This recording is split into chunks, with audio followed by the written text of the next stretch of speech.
मिनासान konnichiwa learning सपना सेन्सेमा तपाईहरुलाई फेरि पनि स्वागत छ।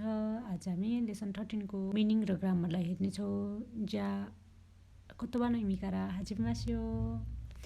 आसोबिमास भनेको खेल्नु रमाउनु, ओयोगिमास भनेको पौडी खेल्नु, मुखाएमास भनेको भेट्न जानु, वेलकम गर्न जानु, चुखारेमास भनेको थाक्नु थकित हुनु, दासीमास भनेको पठाउनु, हाइरिमास प्रवेश गर्नु, देमास भनेको निस्कनु बाहिर आउनु, केकोन्सीमास विवाह गर्नु, खाइमोनोसीमास किनमेल गर्नु, सेउकुजीसीमास खाना खानु, सानपोसीमास मर्निङ वाक गर्नु, ताइहिन नाएजिटिभो ताइहिन गाह्रो कठिन, हुसी भनेको चाहनु, साबिसी भनेको एक्लोपन, हिरोई भनेको फराकिलो, सेमाई सागुरो, स्याकुस्यो नगर कार्यालय, पुरु पौडी, खावा खोला, खेइजाई अर्थतन्त्र, बिजुचु ललित कला अर्थात् आर्ट्स, चुरी माछा मार्नु, स्की स्केटिङ, खागी बैठक, तौरोको दर्ता,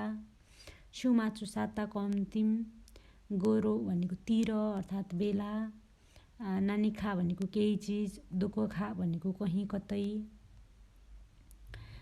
ओनाखागा सुकिमासिता भोक लाग्यो, ओनाखागा इप्पाई देश भनेको पेट टन्न छ म अगाएको छु भनेको, नदोगा खावाकिमासिता तिर्खा लाग्यो, सोसिमास्यो हुन्छ त्यसै गरौँ भनेको, गोचुमन वा भनेको अर्डर चाहिँ तपाईहरुको के होला भनेको, तेर्स्योको एउटा खानाको सेट, ग्युदोन गाईको मासु सहितको खाना, स्याउस्याउ माछीको दासाई भनेको केही छैन पर्खनुहोस् भनेको, बेचुनी छुट्टा छुट्टै, रसिया।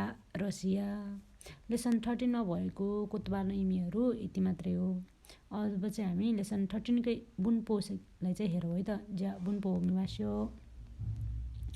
लेसन 13 मा चाहिँ चाहनु भन्ने कुरालाई चाहिँ सिकाइएको छु, जसलाई चाहिँ हामी ताइफम पनि भन्छौँ, हुसी पनि भन्छौँ। हुसी र ताइफममा के फरक छ हेरौँ है त। नाउनको कन्डिसनमा चाहन्छु भन्दा हुसीको प्रयोग गरिन्छ, जसको अर्थ नाउन अनुसार चाहन्छु भन्ने अर्थ हुन्छ र हुसीको अगाडि जहिले पनि पार्टिकल गा राख्नुपर्ने हुन्छ। नाउन प्लस पार्टिकल गा प्लस हुसी त्यसको फर्मुला नै हो है। यो अनुसार चाहिँ हामीले राख्नुपर्ने हुन्छ। नाउनमा छ कुरुमा अनि पार्टिकल गा अनि हुसी देश, जसको अर्थ कार चाहन्छु।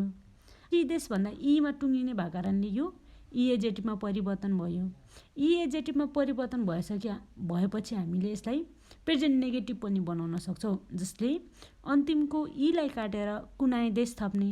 जस्तै इक्जाम्पल हेरौँ, कुरुमागा होसी ईबाट होसी ईको ईलाई काटेर कुनाइ देश, कुरुमागा होसी कुनाइ देश, जसको अर्थ कार चाहन्न भन्ने अर्थ चाहिँ दिन्छ। जस्तै नाउनको कन्डिसनमा बनाउनु पर्दा खानो ज्योगा होसी देश, ओखानेगा हुसी देश जे पनि बनाउन सकिन्छ। त्यसै अर्को छ ताइफम। भबको कन्डिसनमा भबको मासलाई हटाएर ताई जोडिन्छ, जसले भब अनुसार चाहन्छु भन्ने हुन्छ। जस्तै इक्जाम्पल हेरौँ, इकिमास जान्छु, इकिमासको मास हटाएर ताई देश थप्यो, इकी ताई देश जान चाहन्छु। त्यस्तै ताबे मास खान्छु, ताबे मासको मास हटाएर ताबे ताई देश खान चाहन्छु। नोमी मास पिउँछु, नोमी ताई देश पिउन चाहन्छु भन्ने अर्थ दिन्छ। यसलाई पनि ताइफममा लगिसकेपछि यो इएजेटिभमा परिवर्तन हुन्छ।